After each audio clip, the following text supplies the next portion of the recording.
dalam beberapa bulan terakhir di tahun 2014, angka pembunuhan terhadap perempuan terus meningkat. Ketegangan-ketegangan hidup yang semakin hari semakin menggila ini membuat manusia menjadi lebih cenderung berpikir pendek. Saya yang mati atau dia yang mati. Sehingga bagi orang membunuh satu ketegangan bagi dia sebuah kenikmatan. Di situ memang ada faktor-faktor yang macam-macam. Ada satu remaja yang memang meledakkan ke sekolah, menteror sekolahnya, dan dia buatnya dari mana? Nggak beli mereka bikin. Dan informasinya dari mana? Dari internet. Hai Livers! Hai Livers! Welcome to Solusi Live. Inspire to change! Bersama saya Andi Otniel. Dan saya Tiffany Ori pastinya. Gimana kabarnya? Baik dong. Luar biasa ya? Saya membawa 3 trend topics. Oh, yang lagi sedang hangat pasti dibicarakan Betul. di masyarakat. Apa aja sih? Ya, ada galian kabel, ada beras kencur, sama itu jamu-jamu ya. Bukan itu dong pastinya. Apa sih yang lagi dibicarakan Kalau oleh mau masyarakat nih? tahu apa saja, ini dia. Ini dia. Ibu kota ternyata semakin tidak aman bagi kaum perempuan. Terbukti dalam beberapa bulan terakhir di tahun 2014, angka pembunuhan terhadap perempuan terus meningkat. Data dari Indonesia Police Watch mengungkapkan sejak Januari hingga Maret 2014, ada 17 perempuan dibunuh di wilayah hukum Polda Metro Jaya. Kasus pembunuhan terhadap perempuan yang menjadi perbincangan hangat belakangan ini adalah kisah cinta para ABG yang berujung maut, seperti kasus pembunuhan Ade Sara Angelina Suroto dan juga Mia Nuraini. Apa yang salah dengan remaja kita? Kenapa kekerasan dan pembunuhan seolah menjadi sebuah pilihan? Ya, Livers, dari 3 trend topik tadi ya, memang semuanya bukan topik yang biasa, namun yang fenomenal adalah remaja berani membunuh. Iya, betul. Ini fenomena baru yang sudah merebak di mana-mana, khususnya kota Jakarta besar ini. Betul sekali. Ya.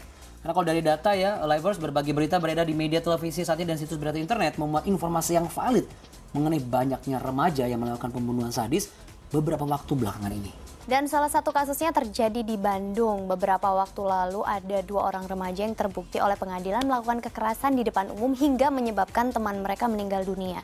Dan Livers, sebenarnya apa sih yang terjadi di balik fenomena, yaitu banyaknya remaja yang sekarang ini sangat mudah terpancing emosinya sampai mereka terpicu untuk melakukan kekerasan sampai pembunuhan. Kita akan simak investigasinya berikut ini.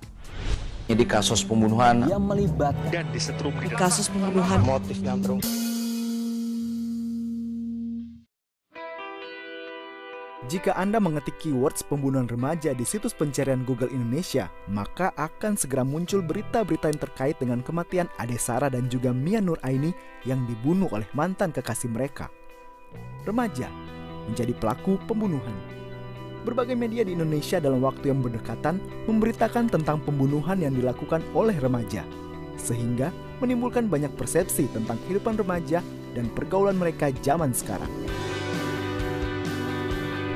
Asal mula terjadinya pembunuhan manusia berawal dari kisah yang dituliskan dalam kitab suci, yaitu pembunuhan yang dilakukan oleh anak-anak Adam, Kain dan Habel, di mana Kain membunuh Habel saudaranya sendiri.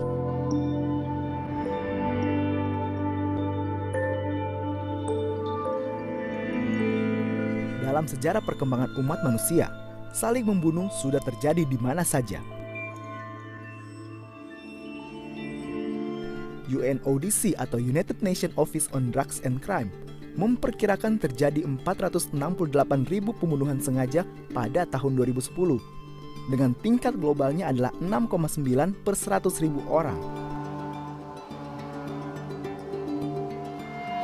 Ketegangan-ketegangan hidup yang semakin hari semakin menggila ini membuat manusia menjadi lebih cenderung berpikir pendek.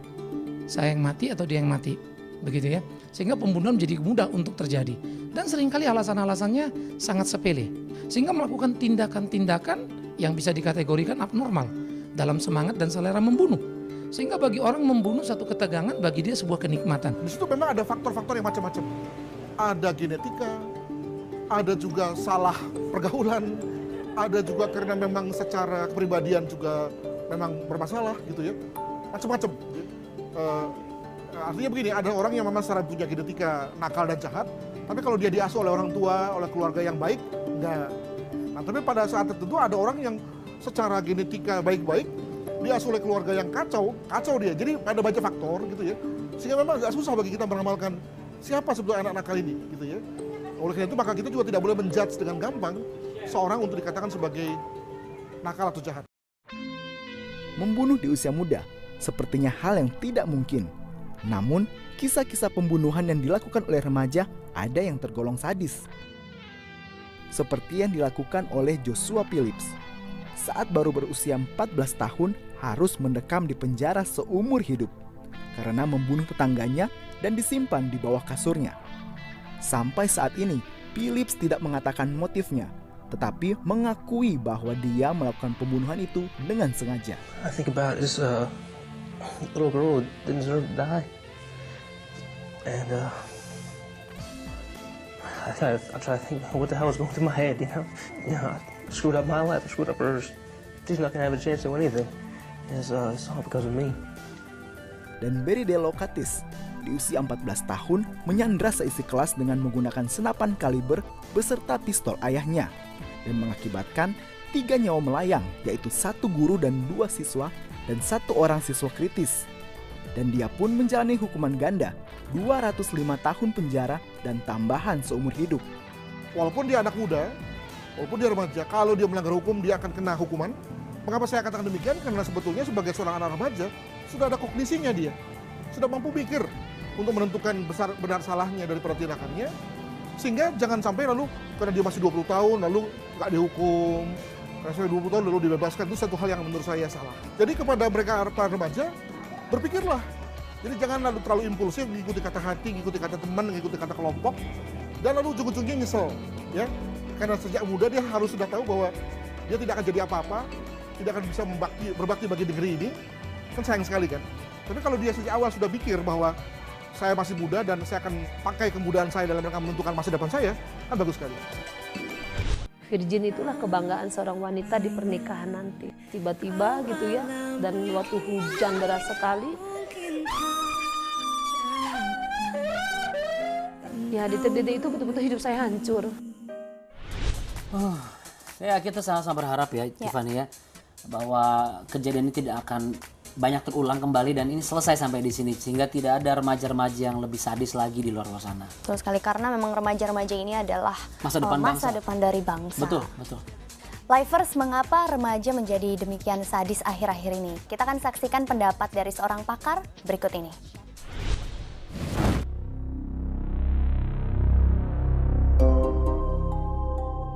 Benar sekali bahwa memang banyak pembunuhan atau tingkat kriminalitas itu sekarang pelakunya remaja. Sebenarnya ini bukan hal yang heran karena memang sudah terjadi zaman dulu sama zaman sekarang.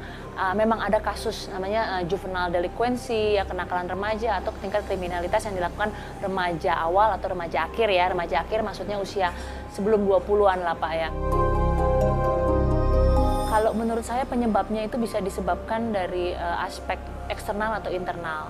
Internal itu artinya yang terjadi dalam psikologi anak remaja, ya Pak ya. Kenapa sih anak-anak remaja akhir ini tuh sepertinya tidak bisa berpikir jernih sehingga mengambil keputusan yang salah dalam hidupnya, melakukan tindakan kriminalitas. Kalau menurut saya Anda harus perhatikan bahwa memang ini proses secara hormonal.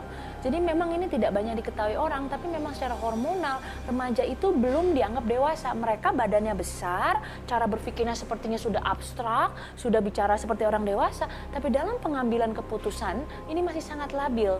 Mereka bisa berpikir Pak dengan abstrak gitu ya, tapi mereka tidak bisa berpikir 5-6 langkah ke depan.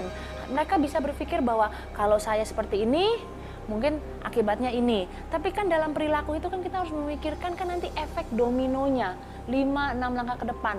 Sehingga menurut saya ini memang salah satu karakteristik ketidakdewasaan yang dimiliki memang remaja di semua belahan dunia. Ya, tapi bukan berarti artinya remaja semuanya juga melakukan tingkat kriminalitas. Itu hanya bagian aspek dari genetik. Aspek eksternal juga sangat mempengaruhi kenapa akhirnya remaja bisa memilih jalan yang salah.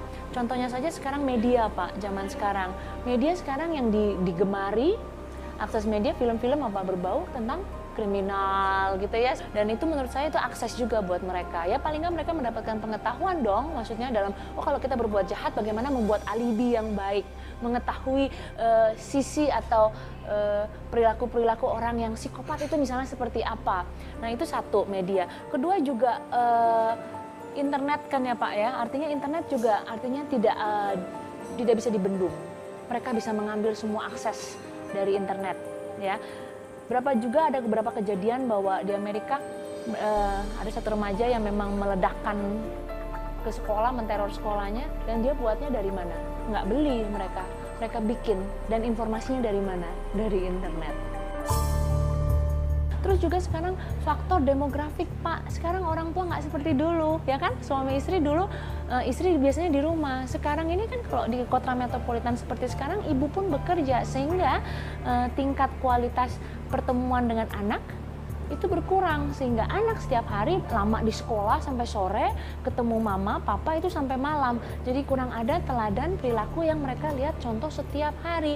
Begitu juga dengan tingkat kesulitan ekonomi yang kita alami, sehingga orang dewasa pun mungkin juga tingkat stresnya tinggi. Orang dewasa tingkat stres tinggi ini berpengaruh terhadap anak-anak juga, ya kan? Orang tua misalnya sibuk bekerja, stres dengan rumah tangga, pernikahannya masing-masing, dan juga dengan ekonominya, pekerjaannya, itu akan terbawa ke rumah tangga, dan imbasnya itu akan kepada anak-anak ini, ya. Mereka anak-anak ini hanya mencontohkan, ya.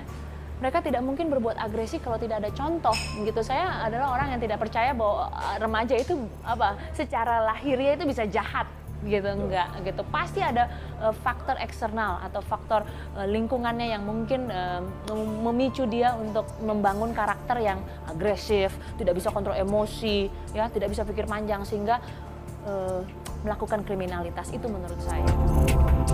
Solusi yang efektif, kalau ini kasusnya kasuistik, hanya 1, 2, 3 orang, ya, remaja yang melakukan kriminalitas, ya kita selesaikan dalam arti kata secara profesional. Orang tuanya kita intervensi, kita masukin rehab, atau misalnya diintervensi oleh psikolog atau tim psikiater lainnya. Tapi kalau ini udah jadi wabah, berarti Bapak udah nggak bisa melihat solusinya itu cuma dari satu pihak. Kalau ini sudah jadi wabah, ya, yang menggerogoti bangsa kita, pemerintah juga harus ikut campur dari lingkungan terkecil, yaitu orang tua, ya. Orang tua juga harus melihat, bukan artinya memberikan teladan kan memberikan perilaku, memberikan wejangan, tapi juga melihat diri sendiri, bagaimana dirinya itu membereskan masalahnya. Bagaimana dia berperilaku kalau misalnya dia bertengkar dengan istrinya, bagaimana kalau anaknya membuat masalah, bagaimana dia menghadapi atasannya di kantor, itu yang akan dilihat anak. Itu aja yang kita lihat, diri kita sendiri itu nomor 1 sebagai orang tua.